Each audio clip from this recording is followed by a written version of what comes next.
a very common practice in Asia, among Hindus, among Buddhists, among Taoists, called meditation. By sitting in the posture of meditation, which is commonly used,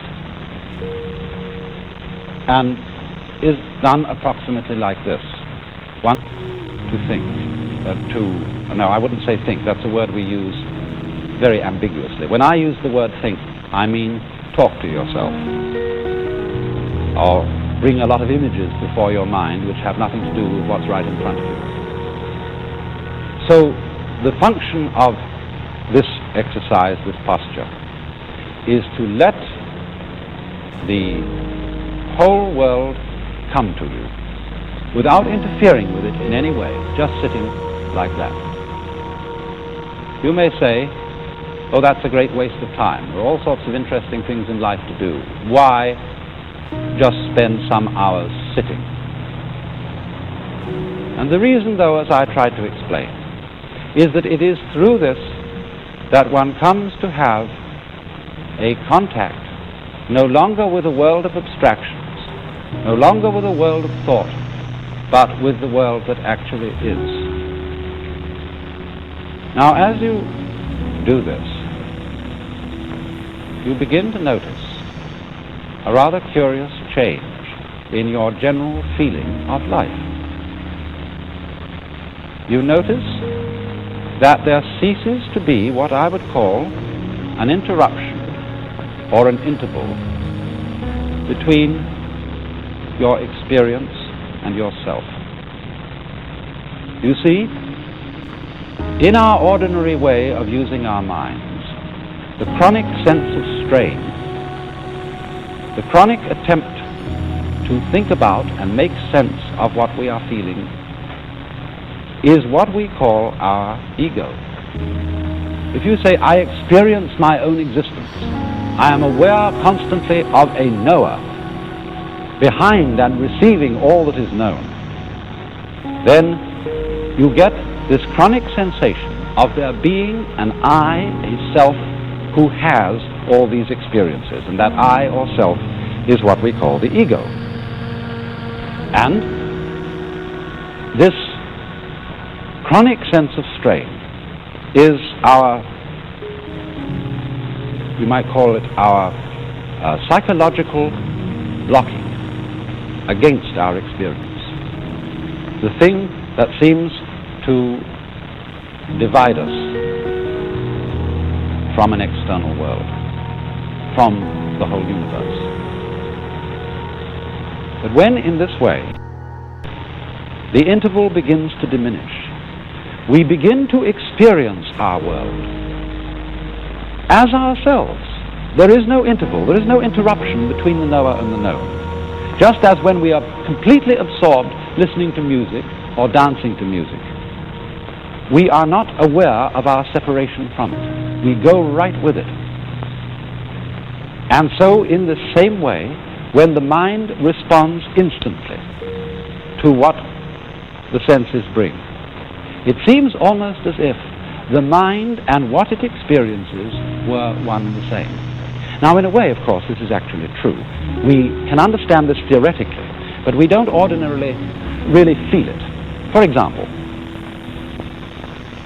you know the old saying, if a tree falls in a forest with nobody listening to it, will there be any noise?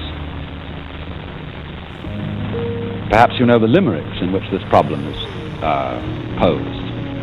There was a young man who said, God, I find it exceedingly odd that a tree, as a tree, simply ceases to be when there's no one around in the quad. And the answer was, young man, your astonishment's odd.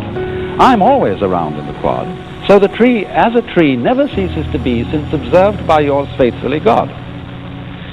But this is a great philosophical puzzle for the Western world. Does what we know depend on there being a knower? Now, in a way, obviously, it does. Because when a tree falls in the forest, it certainly makes vibrations in the air. But those vibrations in the air do not become noise unless they vibrate an eardrum. So in the same way, the light from the sun does not become light unless it falls on an eye, an eyeball. And two, we could say the external world is full of hard things. But nothing is hard except in relation to the soft surface of the human skin. Nothing is heavy except in relation to human muscles. So if there is not a human organism, the world does not appear to us at all as having any of the characteristics which we attach to an external world. In other words, we could say, the sun is light, but only because of eyes. Rocks are hard, but only because of soft fingers.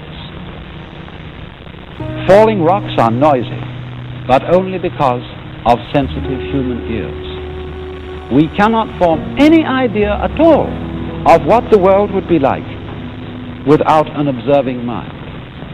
Even such things as duration, the span of time, depend upon the human mind to appreciate them. Space depends on a human mind to observe the world from a particular position and so know that there are things which are distant from it. Without this mind, there could not be any world that we could think about or conceive or imagine in any way whatsoever. And so this shows in a very clear way that our mind and the external world go together. They are inseparable differences. You remember in a recent program how I tried to illustrate the idea of inseparable differences by taking a coin or an object here like a cigar, which has two distinct ends, but you cannot separate those ends. This is very important. It's worth repeating because it's quite fundamental. If I would want to take one of these ends off and break the thing and throw it away, it would still have another end. There would still be two ends there. I could never get rid of the situation of it having two ends. So you see that although the two ends are different, there is just one object. And so in the same way, although there is a difference in a way between the knower and the known, between man and the world, nevertheless, these two go together, and they are fundamentally inseparable. And therefore, when our consciousness is responding instantly, without any interval or interruption, without any, shall we say, stopping to think about it, then we have a situation in which we are actually realizing, we are actually feeling the true physical relationship which exists between man and his environment. And this we could call the experience of oneness or unity with the universe, which is the function of meditation. Now,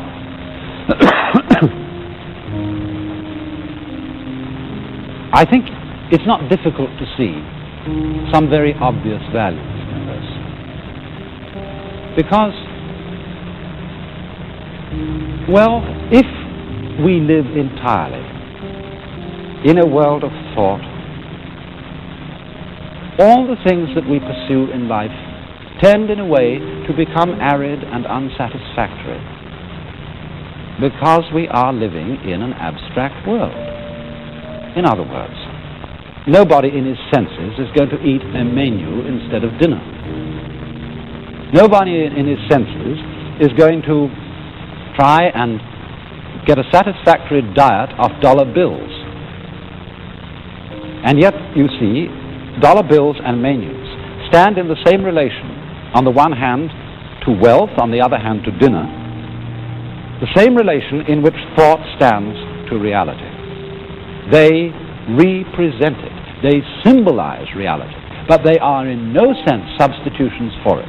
Yes, you can do a great deal of things if you have a lot of dollar bills, but unless you exchange those dollar bills into real concrete worth, they are of no value to you. And so in the same way, if we try to live in the world of pure thought, we begin to feel a strange, unsatisfactory quality to the world. And this living in pure thought is not something that is only done by, professors and intellectuals and thinking people.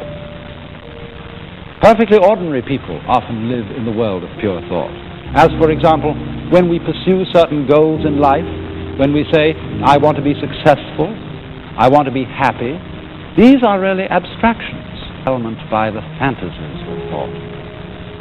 Not thinking is an important adjunct to thought. To be able, every so often, to cease the hubbub going on inside one's head and to let talking to oneself stop and come to stillness. You needn't, of course, sit in the meditation posture like this to do it. This is simply the way it's done by Buddhists, books about books about books.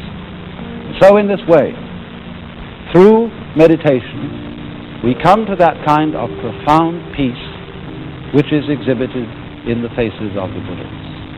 I remember particularly some words by Lafcadio Hearn, in which he gives a marvelous description of the whole attitude which these faces represent. Each eidolon shaped by human faith remains the shell of a truth eternally divine, and even the shell itself may hold a ghostly power.